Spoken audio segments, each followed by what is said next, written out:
depuis askan wi la defal sorti de ñoom la waxal de. d'accord maa ngi loolu laa wax maa ngi ñoo bokk wax. taw dëgg li may wax donc tey jii président loolu bu ko defee. dafa am ponk yu nga xamante ni moo gën a jur polémique ci la nit ñi gën a taxaw notamment li nga xamante ni moo di fonds politique yi kon bu ñu waxee ci fonds politique yi ku mel ne Abdou Mbow indi ci réplique en tant que président groupe parlementaire Benno Bokk Yaakaar yow boo toogee fi dama la koy laaj mais noonu nag pour yow mun na bañ a nekk lu am solo libre à toi loolu commentaire la boo xamante ni yow yaa ko moom yeneen ponk yi nga xamante ni nag président wax na loolu dinañ ci ñëw étape par étape mais du yow yaay commandé ban ponk la ñuy jóge ak ban la ñuy dem ma ne la Penda ma ne la Abdou Mbow bu toogee di wax waxi xale man duma ci dugg laa la wax. waaw am nga ci droit. waaw bu nekkee yow boo toogee ne ma Abdou Mbow nee na nu mu tëtti foofu la waaw am naa ci droit kon nag bu ma wax ne nu mu tëtti moom man yow yaay décider lu ma war a wax ak lu ma war a wax. yow poser sa question nga bàyyi ma tontu li ma bëgg a tontu bugguma cee tontu du ma ci wax. man maa amul jot di wax Abdou Mbow dina am naa droit wax la ne du ma ci wax. yow am nga droit poser ma question mais am naa droit tontu la ne lii bugguma cee wax. wala du nii laa koy waxee wala du noonu nga ma koy forcer. et je ne te dis pas le contraire. c'est ça ah non c'est ça que tu dis tu me dis tu as le droit de poser une question j'ai le droit de ne pas te répondre c'est ça. waxuma loolu dama la wax ni la maanaam bu ñu jógee ci benn ponk di dem ci beneen ponk loolu man maa koy définir maintenant libre à toi su ma la laajee nga bañ a tontu. libre à moi de te dire que ne j'ai pas envie de parler de lui j'ai envie de parler de ça et ça et de cela et de cela te loolu laay xaar ndax xam naa ne yaa ngi ñëw ci point yooyu moo tax ma wax ko. kon c'est bon kon man a yow dégg ci point boobu alors mami sa gis-gis ci yeneen ponk yi nga xamante ni Abdou Mbow tontu na ci. le président Bassirou Diomaye Faye. mais d'abord ci li nga xamante ni moo di fonds politique yi. li mu joxe comme argument mën nga ko jàppee lu solide waa am déet. non Abdou Mbow bon franchement li mu wax ils sont en train de se dédouaner te ñoom position bi ñu nekkee c'est compréhensible parce que bu fekkente ne gouvernement dafa ñëw commencer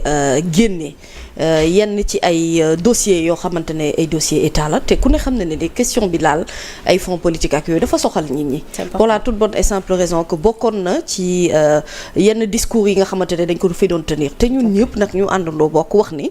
li nga xamante ne moom mooy li askan wi di gérer et lu tax la question a été pertinente posée par nos confrères yi nga xamante ne ñoom ñoo fa nekkoon c'est parce que c'est un sujet à débat boo xamante ne dëgg-dëgg opinion bi bëgg nañ cee am lu leen leer fonds politique yi dafa yàgg poser ay problème fii ci réew mi maintenant nit ñi dañuy jaawaatle les fonds politiques ak li nga xamante ne moom mooy le budget de fonctionnement de l'État c'est totalement différent bu budget de fonctionnement de l'État Assemblée nationale lañu ko dee voté pour chaque ministère ku ci nekk ñu nattal la ne la kat lii lañu tànn ci biir Assemblée nationale te bël nañu ko parce que selon tel ak tel projet bi nga xamante ne moom nga exposé les députés seulement Abdou Mbow aujourd'hui c'est-à-dire bu taxawee yow dootoo xoolati sax li nga xamante ne moom mooy casquette président groupe parlementaire li ngay xool mooy ne le défendeur de Benno Bokk Yaakaar tu as l'impression que c'est le seul bu nekk biir Benno Bokk Yaakaar boo xam ne habilité à apporter des réponses la vraie question qu'on doit se poser mooy où sont les autres leaders de Benno Bokk Yaakaar ils sont où pendant que Abdou Mbow moom il accepte aujourd'hui moom il reçoit tous les tirs c'est lui qui fait les conférences de presse barki démb laay door a gis Seydou Gueye par exemple mu toog ci wetam wax une version française moom mu ñëw sur une version wolof je veux dire que loolu yëpp nag et li Oulay di wax aussi ça a son sens mooy ne quand on dit justement que ce sont des gens qui ne doivent pas communiquer pour le moment c'est comme je te l'ai dit dans mon préambule mooy ne am na lu bari loo xamante ne ni wax dëgg yàlla buñ la ko dénkee si le président Bassirou Diomaye Faye en tant que chef d'État bu toogee ak ay journalistes ñu laaj ko ci laaj boobu mu ne leen y a pas de fonds politique est-ce que aujourd'hui les gens mën nañu contredire propos bi nga xamante ne moom le président Bassirou Diomaye Diakhar Faye wax lui qui occupe le fauteuil de président de la République bi nga xamante ne xam na lu fekk quand le chef de l'État te dit que man bi may ñëw di yor réew mi dama fekk presque tous les signaux étaient au rouge ou yenn yi sax presque à l'orange mooy ne kon moom il a trouvé une situation financière critique et malheureusement avec ces fonds politiques ou dits fonds secrets selon ñoom ni ñu ko bëgg a tuddee il n'y a jamais eu de justification sur les dépenses entre autres bu nu même fàtte ne lu mel noonu par exemple moo causé genre de situation wu Khalifa Sall avec la caisse d'avance de la mairie situation yu ni mel rek la mooy ne dañu ko dee nattal et y a pas que la présidence bu ko am primature nga ca CSE nga ca ñoom ñëpp dañoo am seen ay xeetu caisse yoo xamante ne dañuy wax ne souvent les dépenses sont des dépenses qui ne peuvent pas être justifiées pour une raison ou pour une autre dans tous les cas li ci war a retenir mooy ne man li may rafetlu c'est la démarche claire et nette du président de la République quand on lui a posé des questions mu am franchise ou tontu sans hésitation et avec une netteté extraordinaire maintenant Benno Bokk Yaakaar est-ce que la réponse doit être tout simplement c'est-à-dire ku la dóor nga fayu alors que pour man la pertinence de leur position se trouve ailleurs c'est là où on leur dit vous n'avez pas le droit de communiquer pour le moment même bu fekkente ne on est dans un état démocratique le fait est que quand on communique bien on donne les bonnes informations on parle ci moment bi mais surtout la démocratie joxu la benn droit penda ngay toog di wax lu la neex ak di wax loo xamante ne amaana dëppoowul ak dëgg wala parce que sa sañ-sañ dala koo may nga war a mën a permettre yenn yi et puis ñoom nañ def attention à une chose et ça je le répète souvent pratiquement sur les plateaux que je fais mooy ne bu ñu fàtte ne le président Bassirou Diomaye Diakhar Faye dont nous parlons n'est pas président de parti politique il n'est même pas militant de parti c'est le chef de l'État donc égale institution et attention à l'article 80 li daloon président Sall mënul ak ñeneen ñi ma président Sall mën nga ko doon wax wéer ko ci parce que c'est le chef de parti mais kii mënu ko wéer ne c'est le chef de parti maanaam booy wax ak moom tu t'attaques directement à une institution et attention aux propos que l'on tient par rapport à un discours soi-disant basé sur les règles de la démocratie donc dafa am lu bari loo xamante ne nii waa Benno Bokk Yaakaar bu nu amoon ku leen conseiller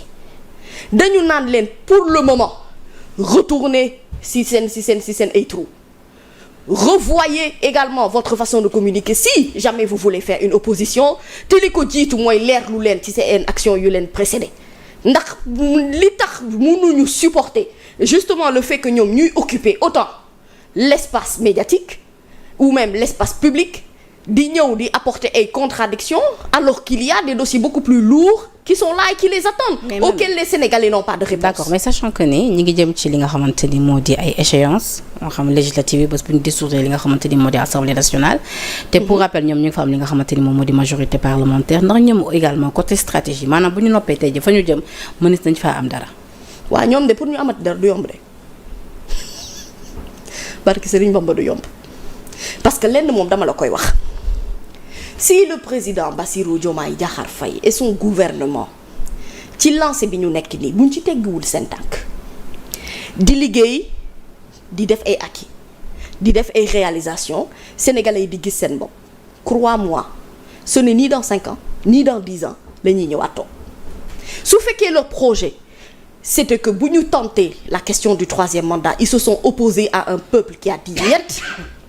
ils se sont opposés à une constitution boo xam ne sur le plan de la réglementation mayu leen ko woon malgré leur nul ne peut faire plus de 2 mandats consécutifs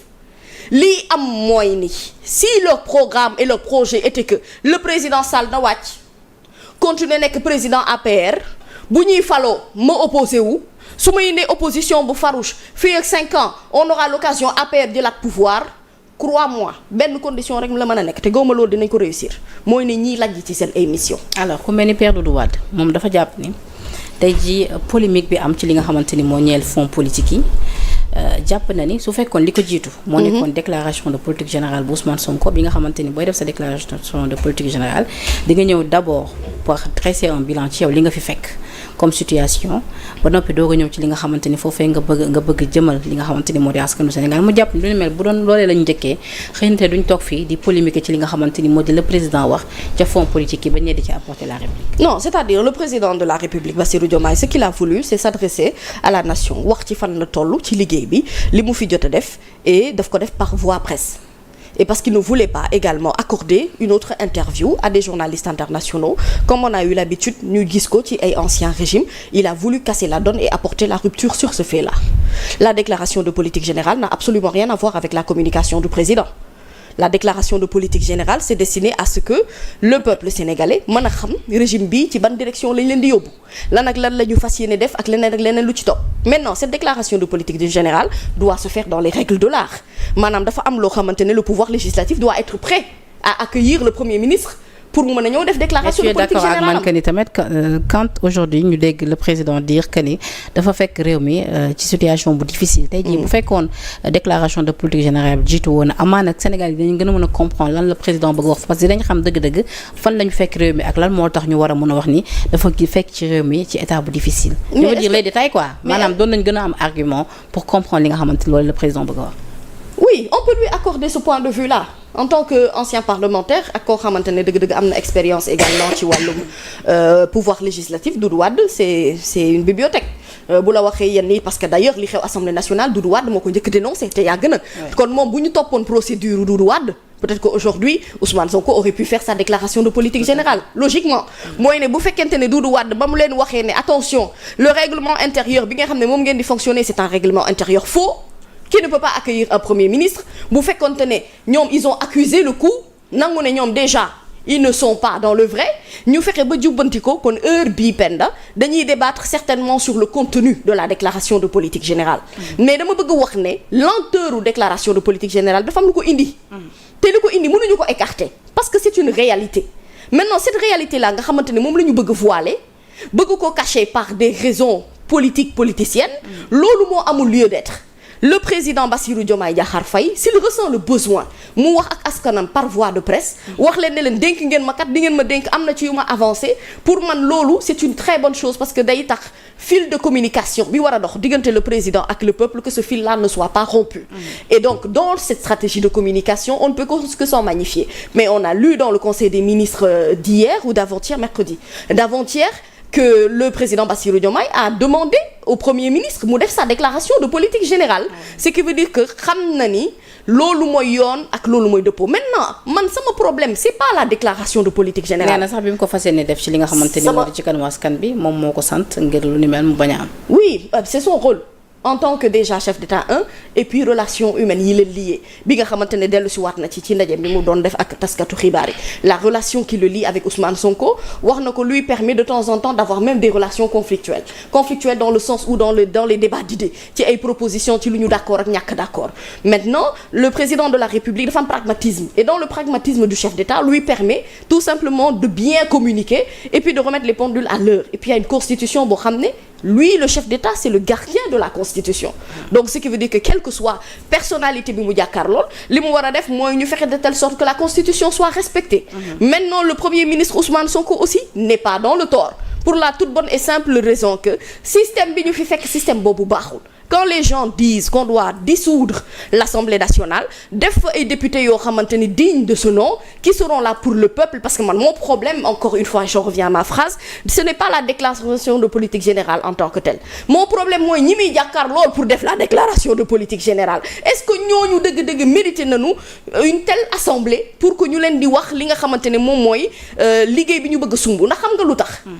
dans l'exercice de fonction de Abdou Mbow étant le président du groupe parlementaire Benno Bokk Yaakaar malheureusement casquette politique bi dafa ñëw dugg ci torop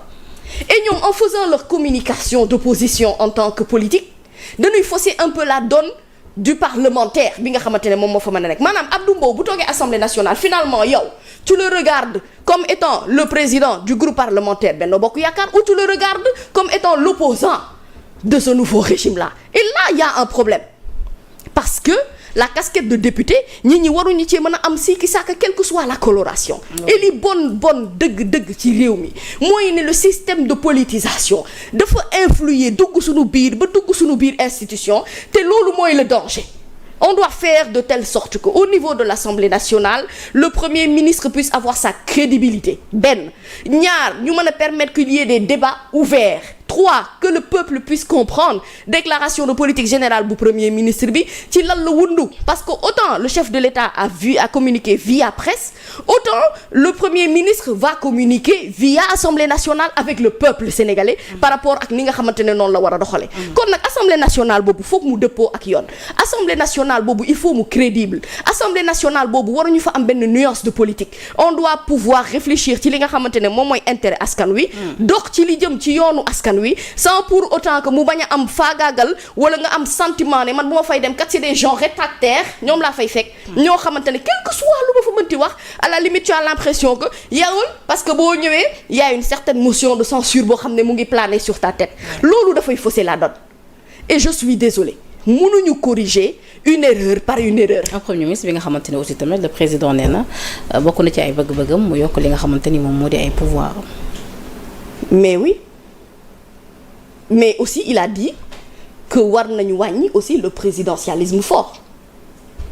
quand il dit une chose il dit une toute autre chose te lépp ça a un lien mooy ne dañu man ñun président war nañu wàññi suñu doole mais premier ministre war nañ leen jox plus de prérogatives pour que yenn nii ñu mën ko exercer de plein droit parce que c'est vrai que ce qu'il explique mooy ne premier ministre dëgg-dëgg amul doole gi nga yaakaar ne moom la am seulement l'effet Ousmane Sonko en tant que premier ministre c'est un effet boo xamante ne genre effet boomerang la ba en fait pour man ce n'est même pas sa casquette qui pose problème, c'est l'homme en tant que tel qui pose problème. Les gens ont un problème, certains gens ont un problème ak Ousmane Sonko, la vérité c'est ça. mooy ne nit ki ci boppam moo leen neexul, nit ki ci boppam xëy na moo leen convaincrewul, wala garder nañu benn animosité ci jamono bi muy nekk opposition ba dëgg-dëgg mënuñu gis aujourd'hui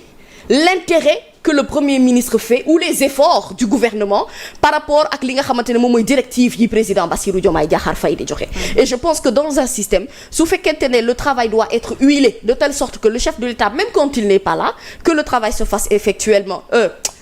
comme il se doit. Et c'est là où Bassirou Diomaye Diakhar Faye dit cette fameuse phrase: le Premier ministre que j'ai, c'est le meilleur premier ministre de l'histoire du Sénégal, parce que quand il n'est pas là moom du sentir ne dëgg-dëgg am na fenn fuy kale ci liggéey bi. Pour man genre mbir yu mel noonu dañ ko war a rafetlu surtout entente bi ñu am, mais rafetlu surtout li nga xamante ne moom mooy yéene bi ñu am pour askanu Sénégal. C'est important. Alors président wax na yeneen ponk yu nga xamante ni mérité na ñu taxaw ci mais dañ koy jàll dem ci yeneen point. Oulay démb en conseil des ministres président effectivement